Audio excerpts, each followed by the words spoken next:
My gosh, 14 years for a freaking sequel to The Incredibles, and it took me 2 freaking months to do a freaking review.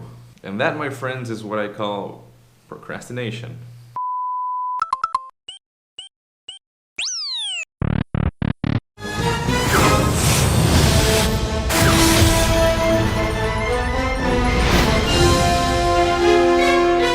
You have powers! Yeah, baby!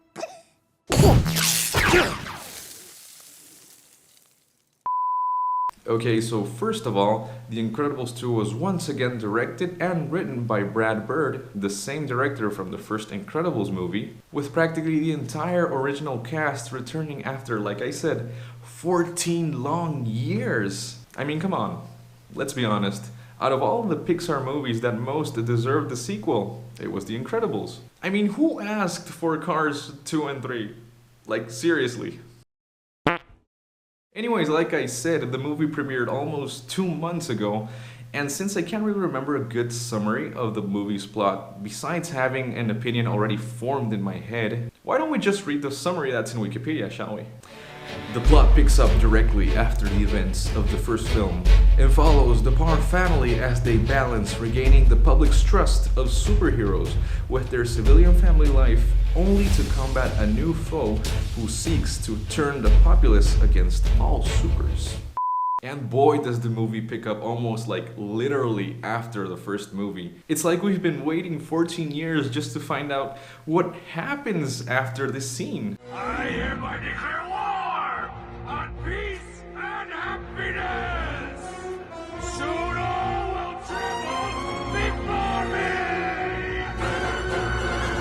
Of course, let's just ignore the video game sequel that was supposed to be canon to the first movie. But anyways, the main narrative of this movie is the Parr family trying to balance their family lives with their superhero duties, trying to regain the trust of the public eye, especially after all the events that happens in the first movie and in the beginning of this movie. And in all honesty, one of the biggest highlights of this movie for me was that family dynamic between the Parr family. It just felt so real, so natural, and honestly so relatable, especially considering the fact that I watched this movie with my family and the first one back in 2004. So it was a huge roller coaster ride of nostalgia and plenty of emotions for the entire family. We just couldn't stop laughing at all the shenanigans that ensues in the movie that actually happens in our house. So Pixar gains a lot of points for that sense of realism that they did in the movie. And of course the action scenes were amazing, the set pieces were incredible, and they were just complemented by the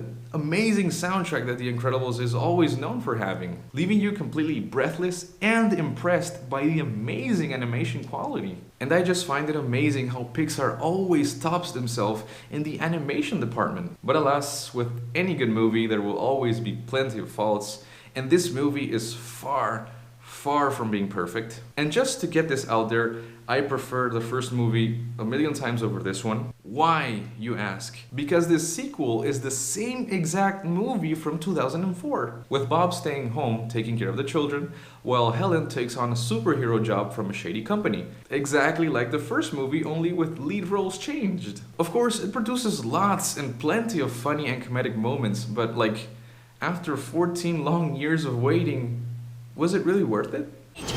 No! Call off the missiles! I'll do anything! Too late.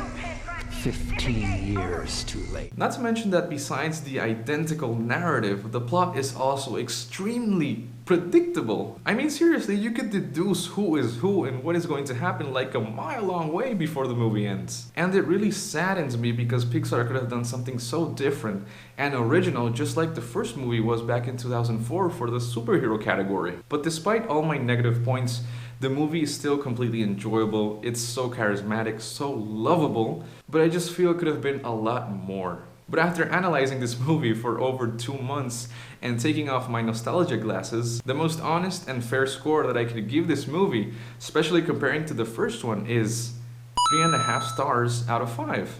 I know that plenty of people are going to disagree with my score because it is one of the top movies of this year, but seriously, I was hoping for so much more and came out with so much less. And as a huge fan of the first movie, it was kind of disappointing. But the movie is still such good fun, so enjoyable and so entertaining that I still highly recommend watching this movie if you still haven't, because despite all the negative things, it's still a damn good animation movie. But anyways, boys and girls, this was my review of The Incredibles 2. And yeah, I know I took a long time to make this one, but like they say, better late than never, I assume. And I still have plenty of other movies that I've already watched and still have to review.